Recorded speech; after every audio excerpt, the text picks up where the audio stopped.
আমরা সবাই উন্নতি চাই, উন্নতি করতে হবে বলে বলে পাগল হয়ে যাই, কিন্তু সেই উন্নতি করার আগে যে ধাপটি রয়েছে সেখানে কেউ নজর দেয় না। সেই উন্নতি করবার আগে শিখতে হবে সংকটে কিভাবে হাসতে হয়, অন্যায়ে চুপ থাকতে হয়, আর নিজের কষ্ট নিজেই গিলে ফেলতে হয়। উন্নতির আগেই দরকার মানসিক পরিপক্কতা। উন্নতির স্বপ্ন সবাই দেখে, কিন্তু কজন জানে সেই পথটা কতটুকু কাঁটায় ভরা থাকে। জীবনে উন্নতি করতে চাইলে শুধু পরিশ্রম করলেই হয় না, আপনাকে শিখতে হবে সংকটে কিভাবে হাসতে হয়, ভালো থাকতে হয়।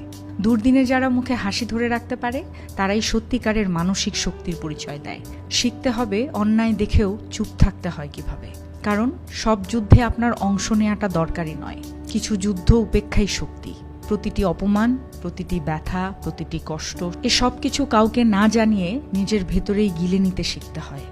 কারণ উন্নতি কেবল ফলাফল নয়, এটা একটা কঠিন মানসিক যাত্রা, যেখানে আপনি বরাবর ভাঙবেন, আবার নিজেই নিজেকে গড়ে তুলবেন। তাই বলি, উন্নতি চাইলে আগে শিখতে হয় সহ্য করতে, নিজেকে নিয়ন্ত্রণ করতে, আর নীরবে শক্তি সঞ্চয় করতে। বিশ্বাস করুন, এই নীরবতাই একদিন আপনার সবচেয়ে জোরালো আওয়াজ হবে।